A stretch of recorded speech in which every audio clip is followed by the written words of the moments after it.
Every time you find yourself clinging to someone, longing for someone, wanting someone back, whether it's a parent, a lover, a friend, it's because you're either wanting something or you fear something. Now you think you want that person back and you hate the emptiness. You fear the emptiness of them being gone and you want their love and so forth. And yes, it is those things on the surface. But what it really is deep down is that you either want their acceptance of who you are. Maybe it's because you never got it in your past, or maybe it's because you never got it from them and you were sort of breadcrumbing and always wanting their acceptance, or you want their approval of what you've done, whether for them or in the world. Or 3, you want acknowledgement of how you feel or how they made you feel, acknowledgement that there's feelings other than theirs. There's a world bigger than their own little world, acknowledgement that you even exist. Or you're wanting an apology for how they made you feel, an apology for what they did to you. If you're clinging to someone, longing to have them back in your life, you're either wanting or fearing, and you're either wanting their acceptance, their approval, their acknowledgement, or their apology. Or you fear something. And you think you fear the vacuum that exists once they leave. You think you fear the rejection. They're turning their back on you and walking away. You think you fear life without them. You think you fear being alone. Now, what you really fear is what happens when they leave. What happens when they turn their back? What happens when you're alone? And what happens, this is what you really fear.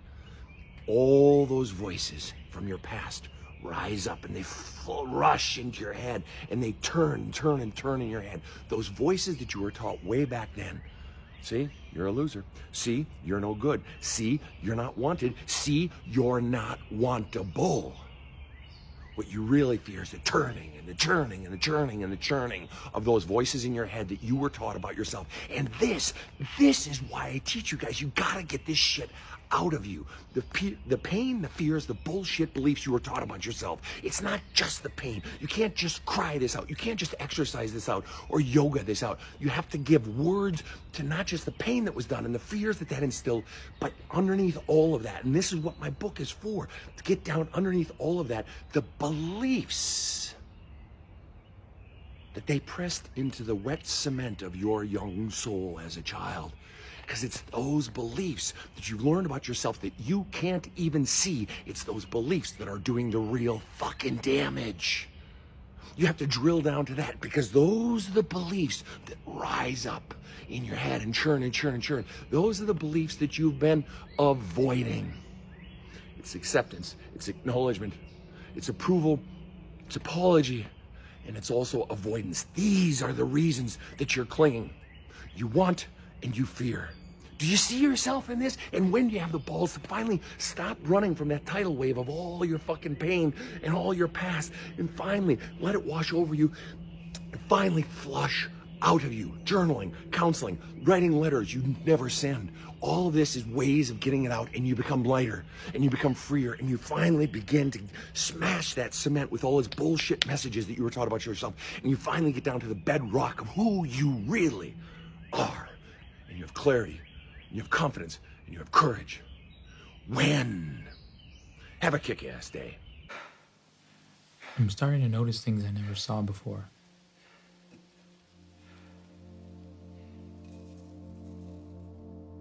Well,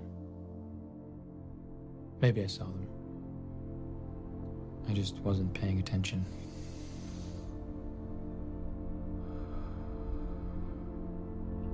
For some reason, everything has become a metaphor. The thing about this medication is when I take it, when I feel like if I'm going to feel sad, I don't feel sad, but my brain knows it's sad. So it's like, I know I'm depressed as hell. I know I'm suffering, but I don't feel a thing. So it's like pain, but you don't feel it.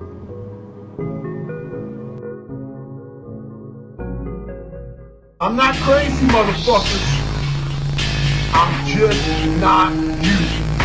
Stay hard. There you go. Nobody works like David in this house. Dirt King, come on. Order King, come on. 15. Shut that muscle down. 16. Come on. Get it. 17. Move me, son. Get it. 19. Move me, son.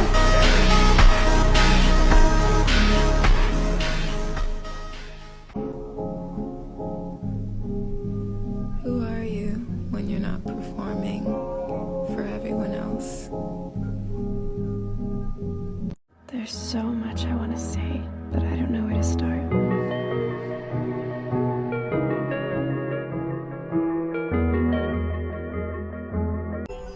Proud of you, bro. Thanks, bro.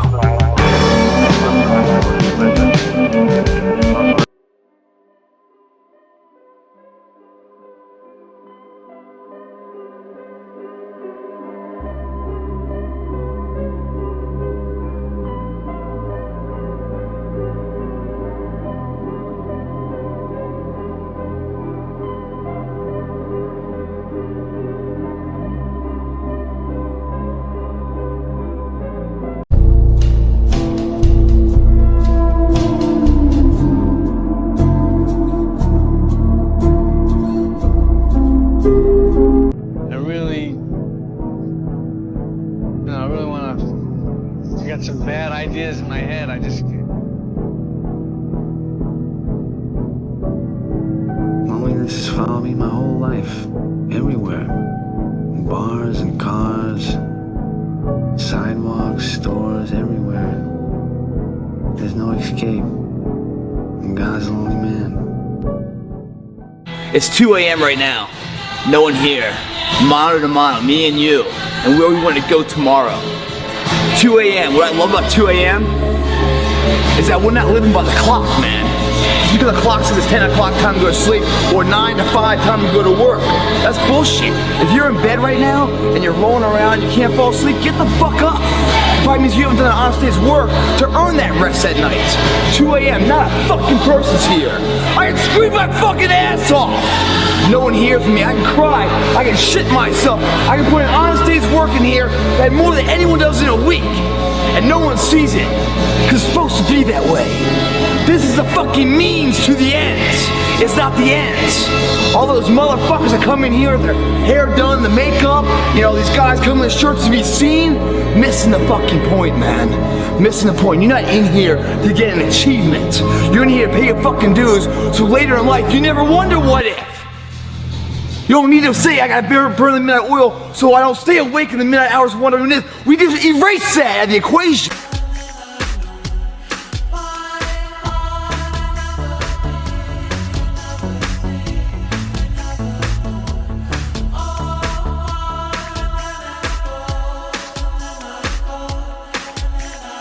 You must tell her the truth before it's too late. Tell her the truth. Tell her the truth so that she will watch the stars through tears instead of following the one cold star that is her destiny? No, no, Albert. Let her think I never loved her. You will live a long time yet, Catherine, an eternity without me. You will look into the faces of passers-by, hoping for something that will, for an instant, bring me back to you. You will find moonlit nights strangely empty, because when you call my name through them, there will be no answer. Endure, Master Wayne. Take it. They'll hate you for it, but that's the point with Batman. He can be the outcast. He can make the choice that no one else can make. The right choice.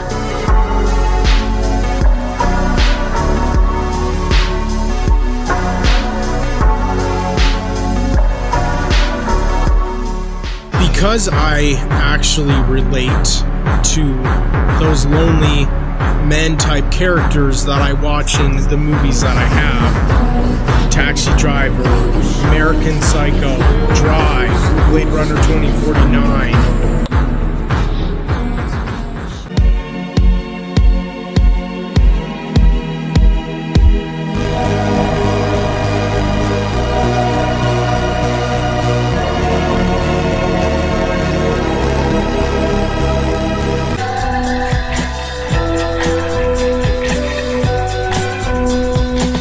As the days pass, my emotions grow more distant.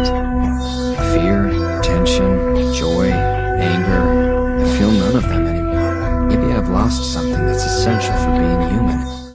I get up, and then all day I'm tired. And I want to take a nap all day. I have no motivation. I don't want to do anything. I don't want to work. I don't want to talk to anyone. I don't want to hang out with anyone. I don't want to watch TV. I don't want to read a book. I don't want to even go on my phone.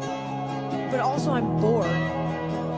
I don't care about it. Feels so good you start doing it on Tuesdays and Thursdays, and it's got you.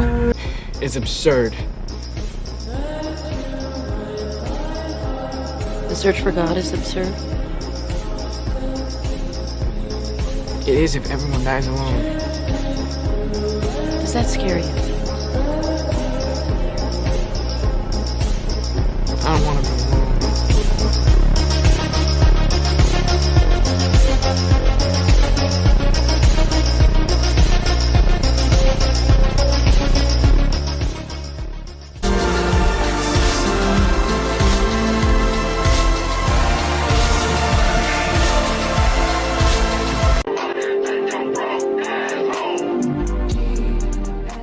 For 6 months, I couldn't sleep.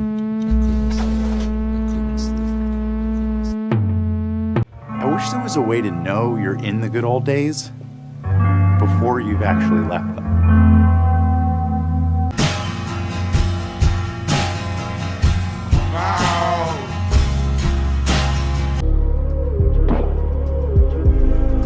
I have had an effect here,